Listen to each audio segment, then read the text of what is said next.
Hello दोस्तों, आप सभी का स्वागत है आपका अपना क्लास मैजिकल क्लास 2.0 में।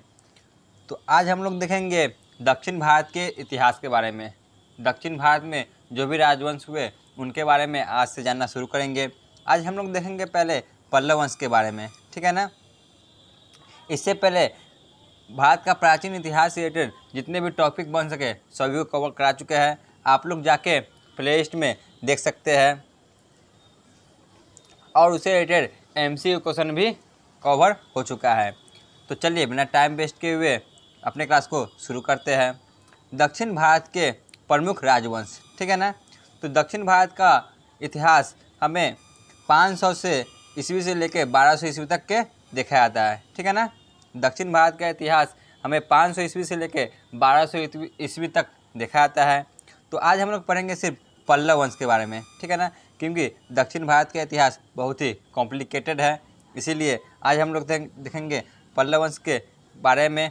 इसी रिलेटेड जितने भी शासक हुए सबके बारे में टॉपिक वाइज जानेंगे और लास्ट में चलकर प्रीवियस ईयर क्वेश्चन को भी कवर करेंगे। तो चलिए देखते हैं पल्लव वंश। तो पल्लव वंश 575 ईस्वी से लेकर 897 ईस्वी तक शासन किए, ठीक है ना। सी विष्णु 575 से लेकर 600 ईस्वी तक शासन किए। तो पल्लव वंश के शासक कौन हुए? तो पल्लव वंश के शासक सी विष्णु ही थे, ठीक है ना। पल्लव वंश की स्थापना सी विष्णु ने ही किया था। पल्लव वंश के राजभाषा क्या था? तो पल्लव वंश का राजभाषा संस्कृत था, ठीक है ना। वहाँ पे राज्यभाषा के रूप में संस्कृत का उपयोग किया जाता था। तो आगे बढ़ते हैं। इसकी राजधानी तमिलनाडु के कांचीपुरम था, ठीक है ना। पल्लव वंश की राजधानी कहाँ था? तो तमिलनाडु के कांचीपुरम में था।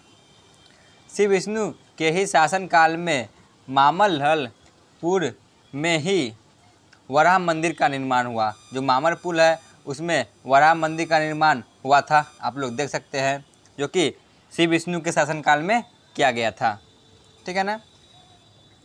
आगे बढ़ते हैं।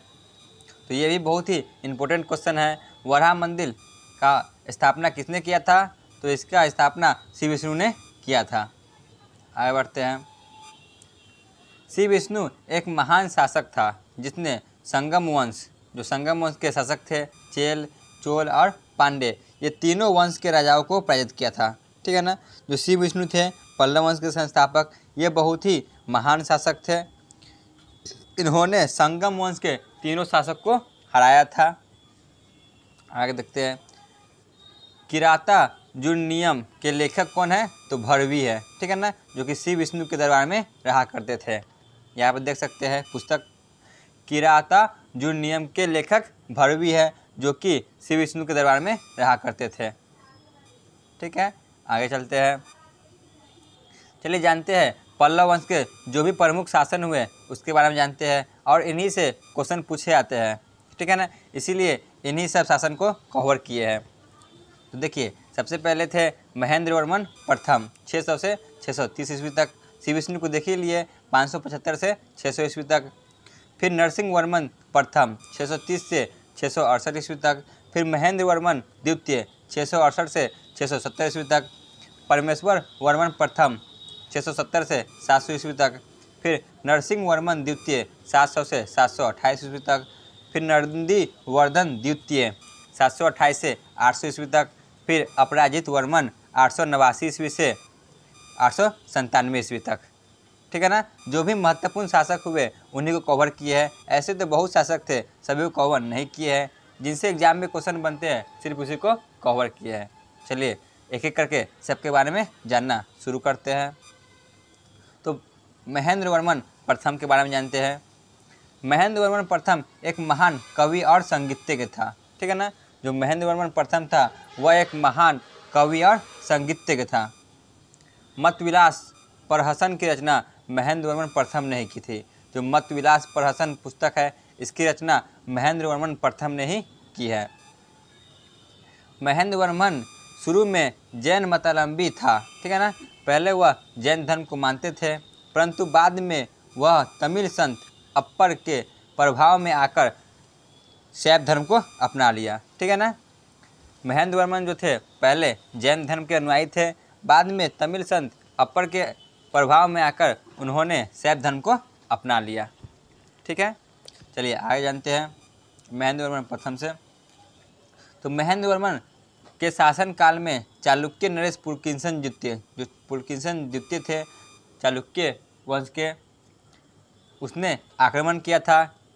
ठीक है ना, इसमें महेंद्र वर्मन को युद्ध में पराजित किया और फिर यहीं से पल्लवों और चालुक्य के बीच में युद्ध की शुरुआत हुई। ठीक है ना, जो महेंद्र वर्मन प्रथम थे इसके शासनकाल में चालुक्य नरेश जो थे चालुक्य वंश के पुलकिंसन द्वितीय, इन्होंने आक्रमण किया था और इस युद्ध में महेंद्र वर्मन प्रथम की हार हो गई और यहीं से पल्लव और चालुक्य के बीच में युद्ध होना शुरू हो गया। ठीक है ना, आगे चलते हैं। नरसिंह वर्मन प्रथम के बारे में जानते हैं। जो नरसिंह वर्मन प्रथम थे इनके बारे में जानते हैं। तो पूरे पल्लव वंश का सबसे शक्तिशाली, ठीक है ना, शासक नरसिंह वर्मन प्रथम हुआ। पूरे पल्लव वंश के सबसे महान और शक्तिशाली शासक कौन हुए? तो नरसिंह वर्मन प्रथम हुए। जानते हैं, इसने चालुक्य शासक पुलकिंसन द्वितीय, जो पुलकिंसन द्वितीय थे वह महेंद्र वर्मन प्रथम को हरा चुके थे, तो इन्होंने पुलकिंसन द्वितीय को युद्ध में पराजित किया। ठीक है ना, जो नरसिंह वर्मन प्रथम थे इन्होंने पुलकिंसन द्वितीय को पराजित किया और उसकी राजधानी वतापी को जीतकर नरसिंह वर्मन प्रथम ने वतापी कोण की उपाधि धारण की। ठीक है ना, मोस्ट VVI वतापी कोण की उपाधि किसने धारण की थी? तो नरसिंह वर्मन प्रथम ने वतापी कोण की उपाधि धारण की थी। ठीक है ना, पुलकिंसन द्वितीय को हरा के उसके राजधानी वतापी को जीता और वतापी कोण की उपाधि धारण किया। आगे बढ़ते हैं। तो महाबलीपुरम के एकाशम मंदिर, जिन्हें रथ मंदिर भी कहा जाता है, जो महाबलीपुरम में एकाशम मंदिर है उन्हें रथ मंदिर भी कहा जाता है। देख सकते हैं आप लोग। ठीक है ना, यही है महाबलीपुरम के एकाशम मंदिर, इसे रथ मंदिर भी कहा जाता है। तो इनका निर्माण पल्लव राजा नरसिंह वर्मन प्रथम ने करवाया था। जो नरसिंह वर्मन प्रथम थे इन्होंने ही जो महाबलीपुरम में एकाशम मंदिर है इसका निर्माण करवाए थे। मोस्ट VVI रथ मंदिर की संख्या 7 है। ठीक है ना, जो रथ मंदिर की संख्या कितनी है? तो कुल मिला के 7 है, ये भी आपको याद रखना है। रथ मंदिर की संख्या 7 है। आगे चलते हैं। रथ मंदिर में सबसे छोटा द्रौपदी रथ है। ठीक है ना, जो द्रौपदी रथ है वह सबसे छोटा रथ है रथ मंदिर में। आगे देखते हैं। वतापी कोण और महामल की उपाधि नरसिंह वर्मन प्रथम ने ही धारण की थी। ठीक है ना, वतापी कोण के साथ साथ महामरल की उपाधि नरसिंह वर्मन ने ही प्राप्त की थी। आगे जानते हैं। इसके शासनकाल में हुइंग त्सांग कांची आया था। जो हुइंग त्सांग था वह इसके शासनकाल में ही कांची आया था। चलिए आगे जानते हैं। तो आगे है परमेश्वर वर्मन प्रथम। इससे जो क्वेश्चन पूछे जाते हैं उसी को कवर किए हैं परमेश्वर वर्मन प्रथम से। परमेश्वर वर्मन प्रथम शैव धर्म के अनुयायी था। ठीक है ना, जो परमेश्वर वर्मन प्रथम था वह शैव धर्म को मानते थे। इसने लोकादित्य, एकमरल, रंजय, गुणाभाजन और उग्रंद की उपाधि धारण की थी। ठीक है ना, जो परमेश्वर वर्मन प्रथम थे इन्होंने बहुत से उपाधि को धारण किए थे जो कि निम्नलिखित है। लोकादित्य, एकमरल, रणरय, गुणाभाजन और उग्रदंड। इसने मामल्लपुरम में गणेश मंदिर का निर्माण कराया। जो गणेश मंदिर मामल्लपुरम में है इसका निर्माण परमेश्वर वर्मन प्रथम ने ही करवाया था। परमेश्वर वर्मन प्रथम विधा प्रेमी था। जो परमेश्वर वर्मन प्रथम था वह कैसा था? तो वह विधा प्रेमी था और उसने विधा विनीत की उपाधि धारण की थी। जो परमेश्वर वर्मन प्रथम था उसने विधा विनीत की उपाधि भी धारण की थी, ये भी आपको याद रखना है। चलिए आगे बढ़ते हैं। तो नरसिंह वर्मन द्वितीय के बारे में जानते हैं। इनका शासनकाल 700 से लेकर 728 ईस्वी तक रहा। तो इसका शासनकाल बहुत ही शांति का शासनकाल माना जाता है। जिसका शासनकाल था वह शांति का शासनकाल माना जाता है क्योंकि यह युद्ध नहीं किया करते थे। ठीक है ना, इसके शासनकाल में स्थापत्य कला का भरपूर विकास हुआ। जो स्थापत्य कला है उसका निर्माण बहुत ही अच्छी तरह से हुआ था। नरसिंह वर्मन द्वितीय ने राजा सिंह आगमप्रिय और शंकर भक्त की उपाधि धारण की।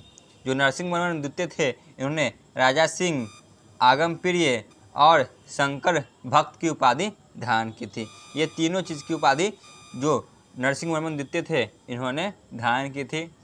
तो आगे देखते हैं इनसे रिलेटेड और कौन कौन क्वेश्चन बन सकते हैं। तो नरसिंह वर्मन द्वितीय ने कांचीपुरम में कैलाश मंदिर का निर्माण कराया, जिसे राज सिद्धेश्वर के नाम से भी जाना जाता है, मोस्ट VVI। ठीक है ना, इसको आपको याद रखना ही है। जो कांचीपुरम में कैलाश मंदिर है, जिसे राज सिद्धेश्वर के नाम से भी जाना जाता है, इसका निर्माण नरसिंह वर्मन द्वितीय ने ही करवाया था। देख सकते हैं आप। तो इसी मंदिर के निर्माण से द्रविड़ स्थापत्य कला की शुरुआत हुई। इस मंदिर के निर्माण के बाद जो द्रविड़ स्थापत्य कला था, इसका निर्माण शुरू हो गया। ठीक है ना, आगे चलते हैं। नरसिंह वर्मन द्वितीय के दरबार में संस्कृत के प्रसिद्ध लेखक डांडी रहा करते थे। जो संस्कृत के प्रसिद्ध लेखक थे डांडी, वह इन्हीं के शासनकाल में रहा करते थे, नरसिंह वर्मन द्वितीय के शासनकाल में। तो इन्होंने देश कुमारचरित की रचना की थी। देख सकते हैं, नरसिंह वर्मन द्वितीय के दरबार में दंडी रहा करते थे, इन्होंने 10 कुमारचरित की रचना की है। आगे बढ़ते हैं। तो नंदी वर्मन द्वितीय के बारे में जानते हैं। इससे ज़्यादा नहीं, आपको 2 ही क्वेश्चन देखने को मिलता है एग्जाम में। चले जानते हैं। तो मुक्तेश्वर मंदिर का निर्माण नंदी वर्मन द्वितीय ने करवाया। ये क्वेश्चन पूछा जाता है कि मुक्तेश्वर मंदिर का निर्माण किसने करवाया है, तो नंदी वर्मन द्वितीय ने करवाया है। और दूसरा प्रश्न यह बनता है, बैकुंठ पेरुमारा मंदिर का निर्माण किसने करवाया, तो ये भी नंदी वर्मन द्वितीय ने ही करवाया था। ठीक है ना। जो बैकुंठ पेरुमारा मंदिर है, इसका निर्माण भी नंदी वर्मन द्वितीय ने ही करवाया है, और मुक्तेश्वर मंदिर का निर्माण भी नंदी वर्मन द्वितीय ने ही करवाया है। तो आपको इससे यही क्वेश्चन पूछे जाते हैं। चलिए आगे जानते हैं। इस वंश का अंतिम प्रमुख शासन अपराजित वर्मन हुआ। जो अपराजित वर्मन था, वह इस वंश का सबसे अंतिम शासक हुआ। ठीक है ना। बाद में पल्लव साम्राज्य को चोल शासकों ने जीतकर अपने साम्राज्य में मिला लिया। ठीक है, जो पल्लव साम्राज्य था, इसे चोल शासकों ने जीतकर अपने राज्य में मिला लिया। तो आज का थ्योरी क्लास यहीं पे ख़त्म होता है। तो चलिए देखते हैं प्रीवियस ईयर क्वेश्चन को। पहला प्रश्न है, पल्लव वंश के संस्थापक कौन है, बताइए। पल्लव वंश के संस्थापक कौन है? Option A Shri Vishnu, option B Mahendravarman प्रथम, ऑप्शन बी नरसिंह वर्मन द्वितीय, ऑप्शन सी नंदी वर्मन। तो पल्लव वंश के संस्थापक श्री विष्णु हैं। ठीक है ना, इन्होंने ही पल्लव वंश की स्थापना किया था, ऑप्शन ए। आगे चलते हैं। क्वेश्चन नंबर 2, पल्लव वंश ने अपनी राजधानी किसे बनाया, बताइए। जो पल्लव वंश थे, इन्होंने अपनी राजधानी किसे बनाया था? ऑप्शन ए कर्नाटक को, ऑप्शन बी आंध्र प्रदेश को, ऑप्शन सी कांचीपुरम को, ऑप्शन डी इनमें से कोई नहीं। तो पल्लव वंश ने अपनी राजधानी कांचीपुरम को बनाया था, ऑप्शन सी। आगे बढ़ते हैं। क्वेश्चन नंबर 3, मतविलास प्रहसन की रचना किसने किया था, बताइए। मतविलास प्रहसन की रचना किसने किया? Option A Shri Vishnu, option B Mahendravarman प्रथम, ऑप्शन सी नरसिंह वर्मन द्वितीय, ऑप्शन डी नंदी वर्मन। तो मतविलास प्रहसन की रचना महेंद्र वर्मन प्रथम ने किया था, ऑप्शन बी। आगे बढ़ते हैं। क्वेश्चन नंबर 4, वतापी कोंड की उपाधि किसने धारण की, बताइए। वतापी कोंड की उपाधि किसने धारण की थी? ऑप्शन ए नरसिंह वर्मन प्रथम ने, ऑप्शन बी श्री विष्णु ने, ऑप्शन सी महेंद्र वर्मन प्रथम ने, ऑप्शन डी नरसिंह वर्मन द्वितीय ने।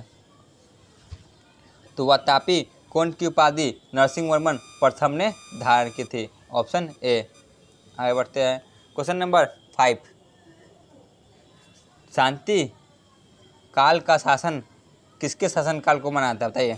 शांति काल के शासन किसके शासनकाल को माना जाता है? ऑप्शन ए नरसिंह वर्मन प्रथम के, ऑप्शन बी श्री विष्णु के, ऑप्शन सी महेंद्र वर्मन प्रथम के, ऑप्शन डी नरसिंह वर्मन द्वितीय के। तो शांति का शासनकाल नरसिंहवर्मन द्वितीय के शासनकाल को माना जाता है। Option D. आगे बढ़ते हैं। क्वेश्चन नंबर 6, मुक्तेश्वर मंदिर का निर्माण किसने करवाया था? बताइए। जो मुक्तेश्वर मंदिर है इसका निर्माण किसने करवाया था? ऑप्शन ए नरसिंह सी विष्णु ने, ऑप्शन बी